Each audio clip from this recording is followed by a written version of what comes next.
Hello, everybody.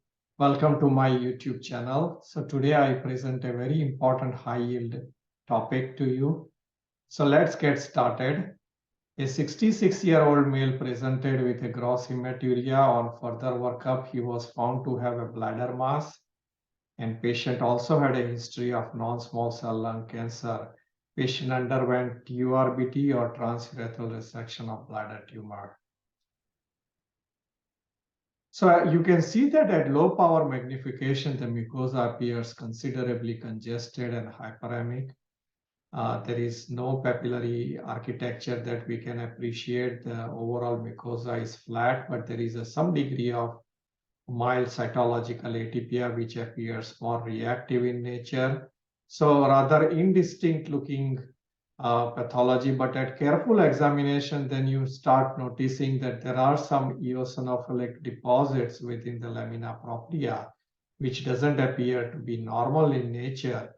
They have fractured quality, they have a little bit waxy nature of the deposits, which on closer examination, you can again appreciate the fractured or waxy nature of this eosinophilic deposit, which is very important feature to appreciate.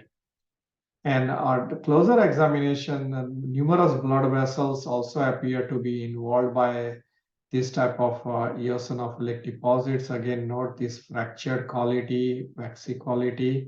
And that in my mind, when I see that, I always think about amyloidosis, and that's what I would do to work up this particular case.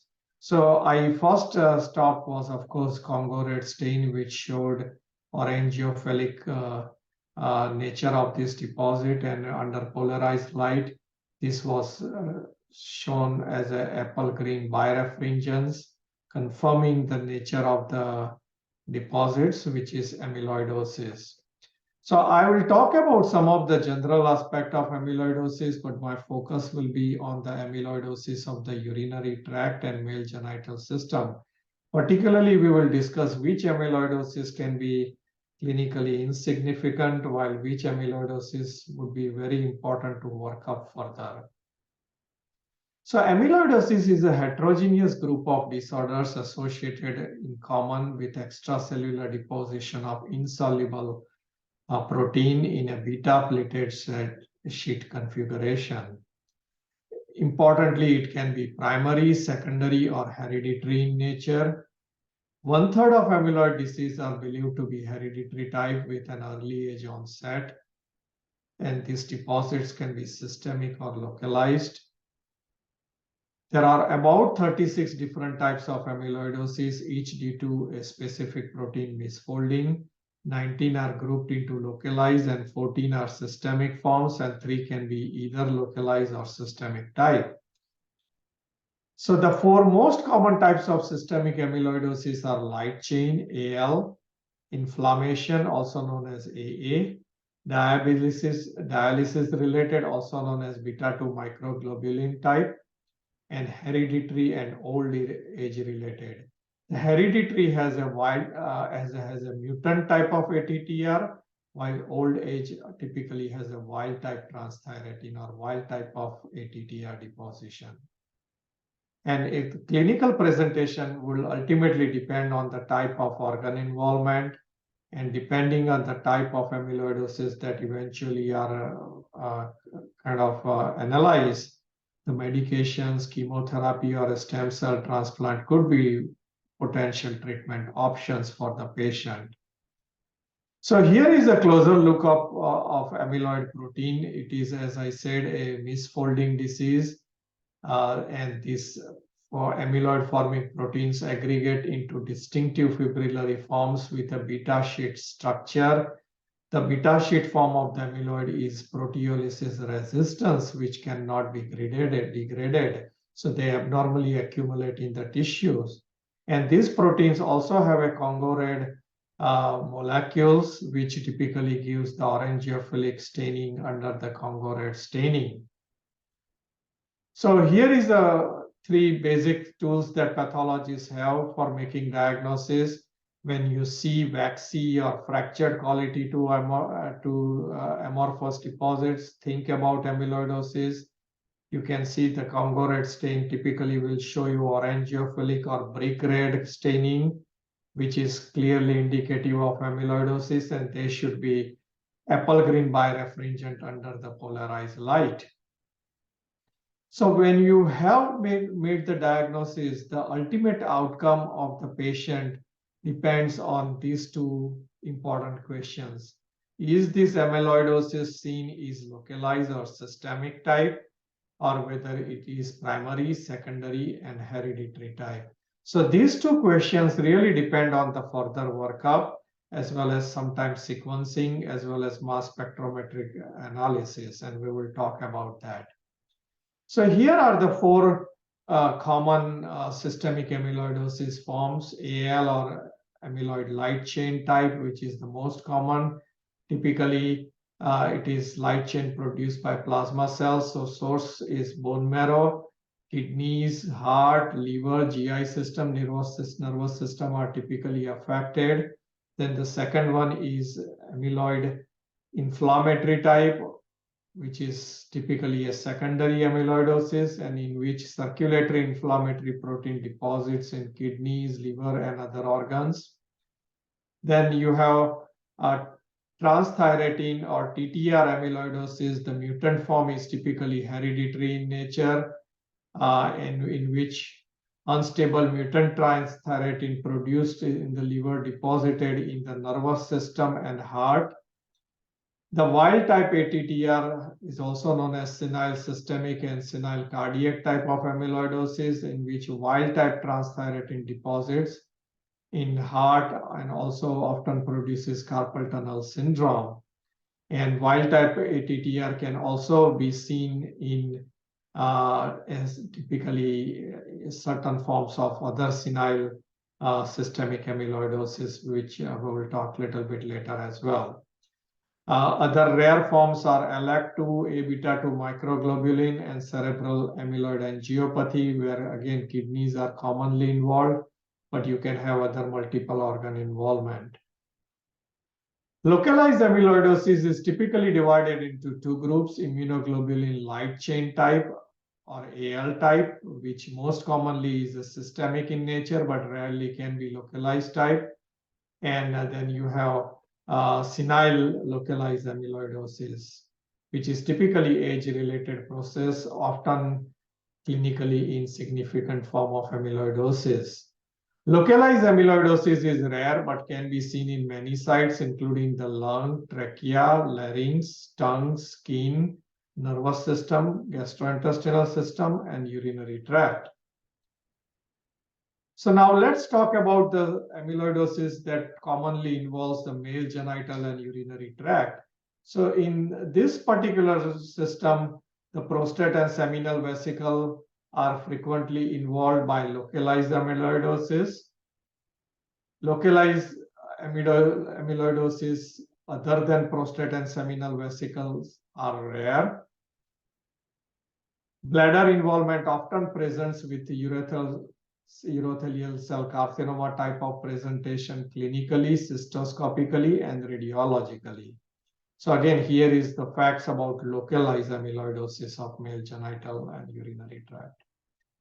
So one common form of localized amyloidosis is senile seminal vesicle amyloidosis. It is the most common form of localized amyloidosis, identified in 9 to 16% of men and typically in 1 to 5% of prostatectomy specimens.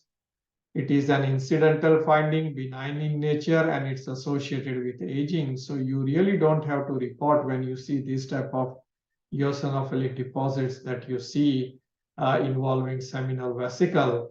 And the protein is typically N-terminal portion of seminogelin 1, the major secretory product of seminal vesicles. Now, let's talk about localized amyloidosis of AL type involving the urinary bladder. As we said, that AL type is typically systemic in nature, but rarely can be localized form, in particularly in presenting as a bladder mass type of presentation. It is a form of a localized form of plasma cell disorder in which AL type is often kappa type rather than lambda type, which is more common with the systemic form. Plasma cells may be typically sparse or burnt out, referring to this as a localized plasmacytoma. You may see presence of multinucleated giant cells. Note that we did not observe in our particular case. So this may be hint that we are likely not dealing with a localized amyloidosis. And typically, if this is a localized amyloidosis, local resections need to be repeated. But overall, the long-term outcome for this type of patients is quite favorable. Prostate can be also involved by systemic amyloidosis, and prostate biopsy may be a first sign to alert for that. This is a nice study from Mayo Clinic where they found that in prostate amyloidosis, 34% of them had a ATTR form, most likely kind of it was not specified whether it is mutant or wild type, but I suspect could be both. And then AL was seen in about 17% of cases. So most likely when you see amyloidosis involving the prostate biopsy, you have to have systemic workup to ensure that we really determine what type of amyloidosis is present for the patient. Here is a courtesy of Dr. Chikai from my institution. Is an example of systemic amyloidosis of LAC2 type, also known as amyloidosis leukocyte chemotactic factor 2 protein. It is typically a systemic form of amyloidosis with affinity to involve kidney and liver, but adrenal gland can be involved. The reason I'm presenting this is that this amyloidosis, in my opinion, can be frequently missed as a non-specific eosinophilic hyalinized type of material. So I think keep this in mind that amyloidosis can also involve adrenal gland, and you need to be alerted for the further workup. So this flowchart shows you the further workup that is necessary once you make the diagnosis of amyloidosis. The first line of workup is systemic investigation for light chains. So you need to do serum and protein electrophoresis, and depending whether you see monoclonal protein or no monoclonal protein, further workup will be dependent on that. Bone marrow and fat aspirate for patient with monoclonal protein, while PYP scan for patient with no monoclonal protein. If further workup found to have amyloid diagnosis on the tissues, then you need liquid chromatography and coupled tandem mass spectrometry analysis to determine the type of the amyloid. And if it is ATTR type, then you need to sequence that particular protein to determine whether you are dealing with a mutant or a wild type of. So it requires a considerable workup to determine once the amyloid diagnosis is made. And our patient on follow-up was found to have cardiac involvement, and liquid chromatography and mass spectrometry revealed transthyretin was the basic composition, and further sequencing revealed that it was wild type. So final diagnosis was senile systemic age-related amyloidosis, but involving bladder as a presenting sign. So in summary, amyloidosis involving male and genital tract and urinary system can be heterogeneous in clinical presentation. Senile seminal vesicle amyloidosis is common incidental finding and is of benign nature. You do not need to report it. Localized amyloidosis of the urinary tract is uncommon and may present as a mass and is usually AL type. Otherwise, remaining amyloidosis that we saw, they are often of systemic type, so you will require a subsequent workup, as well as even in this form of amyloidosis, you do need subsequent workup.